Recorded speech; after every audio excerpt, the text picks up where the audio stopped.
That's where we're going to go here, the pressure argument. It's 59-year-old Frank Reich. Ex-teammate of mine. Ex-teammate. It's 28-year-old Carson Wentz. And the other number, both of those guys, 59-year-old coach, 28-year-old quarterback, are trying to bring the Colts franchise Super Bowl championship number 3. The window seems to be wide open. As Key has mentioned, they have a young, aggressive, great defense, many of them on rookie deals, a young, aggressive, great general manager in Chris Ballard, and now obviously the missing piece that every organization needs, the quarterback, if indeed he can be resurrected. So we're asking essentially, Key, whose Super Bowl window is the widest? The Colts are there, but there are plenty of teams that feel as though either they're moving into that window where it's about to get wider, or they're in a place their sweet spot is now. Widest Super Bowl window. Which fan base should be the most fired up? We are inches away. Are we taking Kansas City out of the equation? I think we have to add them in, right? Just as like an obvious check mark. It's an obvious check mark. Chiefs, boom, out. You know, you got, let's stay in the AFC for now. You got the Buffalo Bills, you got the Chiefs, you got the Baltimore Ravens, and now you have the Indianapolis Colts. I don't want to squeeze more than 4 teams in this deal. The Indianapolis Colts are right there, and I don't think there's pressure on Frank Reich because if he gets a little bit of a plus out of Carson Wentz coming from Philadelphia, he wins. And if he doesn't, there's no loss for him because the guy was so damaged when we got him. Like I can't all of a sudden turn a cake, turn flour and water into a cake, and that's what you're getting with Carson Wentz. Is you're getting regular flour and some water. Now he's got to try to figure out how to make a cake out of it. Maybe he can get some eggs and some milk along the way and some butter and sugar. But if not, it's not really on him to fix that. But Buffalo's there. I mean, you see what they did this year. They could take another step forward. Baltimore is going to retool the receiver position. They did it with the coaches. And then, obviously, there's Kansas City. In the NFC, the Browns in the AFC, we just spent a second talking about it. That's the one team I have instead of Baltimore. The Browns are there. They're there, but what's tricky about the Browns is their window might be coming open, but then again, if it goes anywhere south, it's going to close. Bam. Because all of a sudden, the decision is, what do we do with the quarterback? They may like the quarterback, but they may not love the quarterback. Where Baltimore is looking to get a long-term extension done. We already know Patrick Mahomes is paid. Carson Wentz is paid. And we already know what they're getting ready to do with Josh Allen as a long-term solution in Buffalo. Haven't had one of those since Jim Kelly.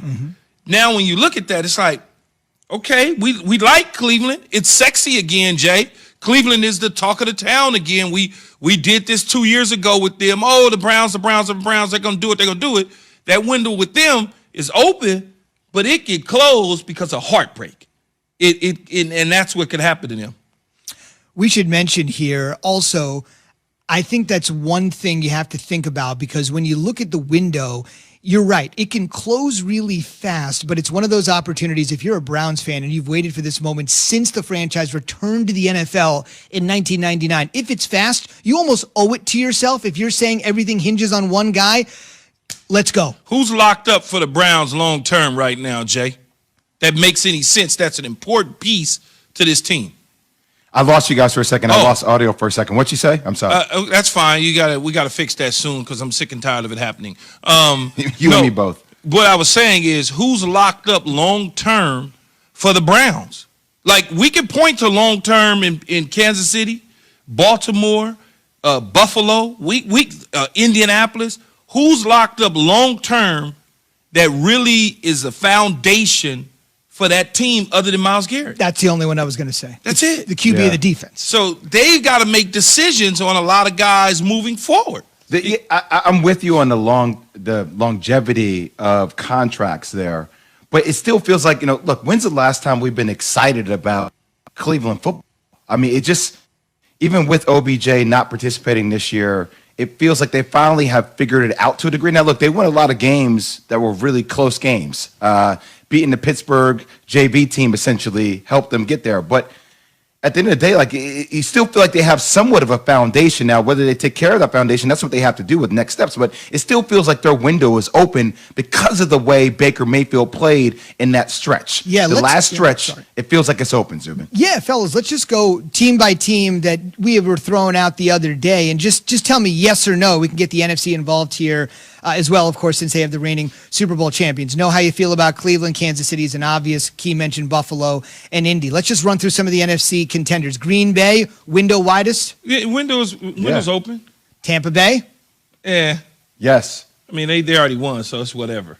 You could, But it's still open for another couple of years. Yeah, we saying Tom Brady can play until he's 46. It is, but I don't even. It's just weird because I wouldn't put them in that category. Because if they didn't, for whatever reason, didn't bounce back and win another Super Bowl or get to a deep run in the playoffs, I'd be like, okay, they did what they set out to do in year one. So it's all gravy or gravy boots. Yeah, gravy boots. Rams. This is an interesting Yes. one. Rams. Window Yes. is open, but the window for the Rams is like a elevator shaft. It's just doing this.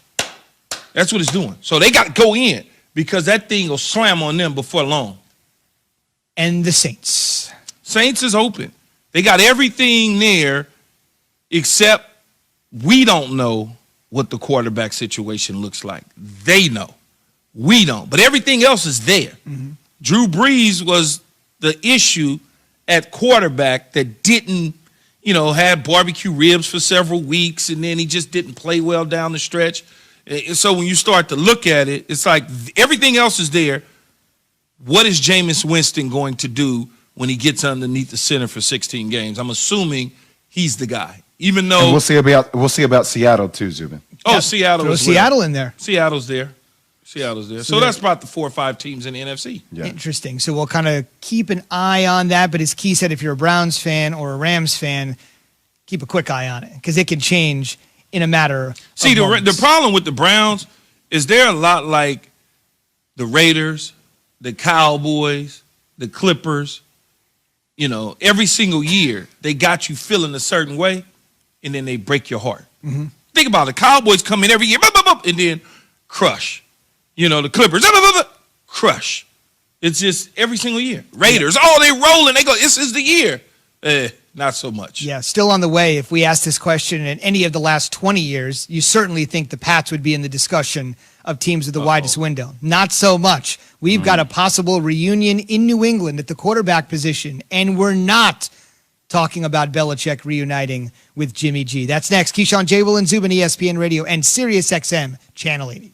Do you agree with Cam Newton that he can still be a starter in the